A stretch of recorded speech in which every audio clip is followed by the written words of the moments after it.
The Galactic Council had maintained peace for 15 millennia. In the Grand Chamber of Celestial Station Alpha, representatives from 700 species gathered under the luminescent dome, their translators humming in perfect harmony. The Council prided itself on order, on the careful balance that kept a million worlds from descending into chaos. That balance shattered the day they took the children. Imogen Reeves stood on the bridge of the Vindication, her knuckles white against the command console. Outside the viewport, 300 warships hung in formation, a fraction of humanity's true fleet, but enough to make their point.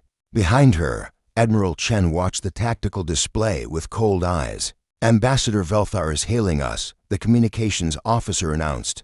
"Put him through," Imogen said, her voice steady despite the rage that burned in her chest. The holographic projection flickered to life, a towering figure with crystalline skin that refracted light into rainbow patterns. The Velthari were considered the Council's wisest species, philosophers and mediators who'd prevented countless wars. "Captain Reeves," Velthar began, his voice resonating with harmonic overtones, "this aggression is unprecedented. Humanity risks everything it has built over 3 centuries of membership. You took our children." Imogen interrupted. 87 of them. From Earth, from the Mars colonies, from the outer stations. A misunderstanding. Velthar's crystals dimmed slightly. The Galactic Youth Initiative was designed to educate, without permission, without consent. You abducted them. The ambassador's silence spoke volumes. In the background of his transmission, Imogen could see other council members gathering, their alien forms moving with agitation. They weren't accustomed to being challenged.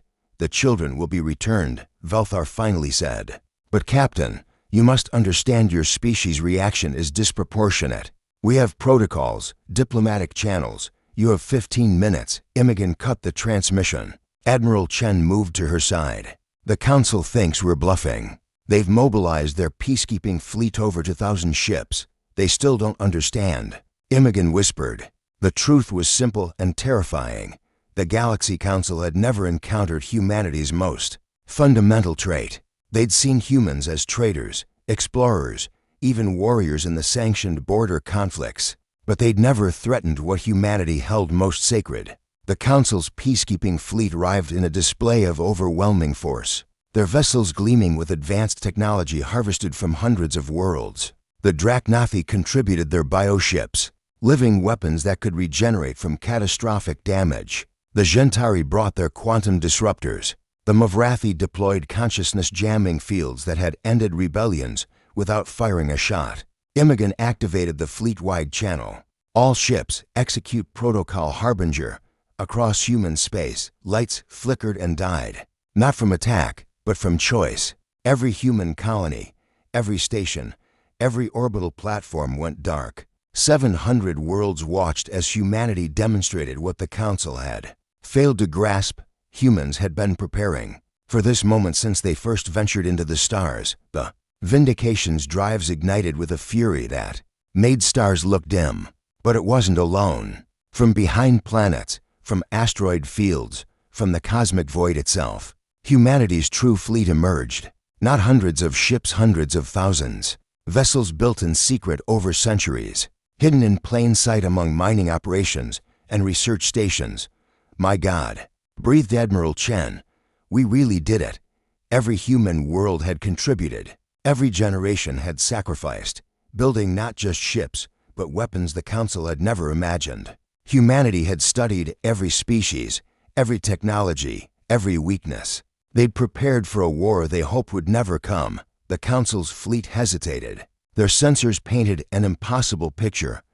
Velthar's transmission came through, his crystalline form practically vibrating with distress. "This is madness. We are returning the children. They're being escorted to the neutral zone now. Please, Captain Reeves, there's no need for this destruction." "You're right," Imogen said quietly. "There isn't. The human fleet didn't fire. They simply existed, a promise and a threat rendered in steel and fusion drives. But you need to understand something, Ambassador. You've lived in peace for 15,000 years because you never gave anyone a reason to truly fight. You negotiated, you compromised, you found solutions." Imogen's eyes hardened. "We're different.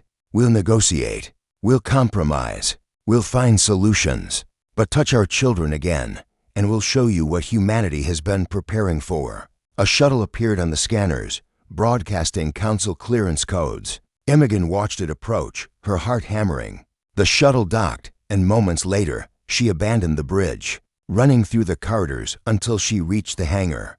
They poured out 87 terrified children, ranging from 6 to 16 years old. Confused, scared, but alive, Imogen found herself hugging a young boy who'd been taken from Luna Station. Remembering her own daughter at that age, "You came for us," the boy whispered. "Always," Imogen replied. Always. Later, as the fleet began its stand-down, Admiral Chen joined her in the observation deck. "The Council is in chaos. Half want to expel us from galactic society. The other half is terrified of what we'll do if they try. Let them be terrified," Imogen said. "Fear is honest.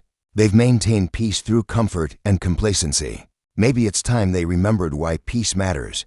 What do we do now?" Imogen watched as human ships began dispersing, returning to their hidden berths and secret stations. The galaxy would never forget this day. Neither would humanity. "We go home," she said. "We hold our children. And we remember peace is precious, but some things are worth more." The Galaxy Council's 15,000 years of peace hadn't ended, but it had fundamentally changed.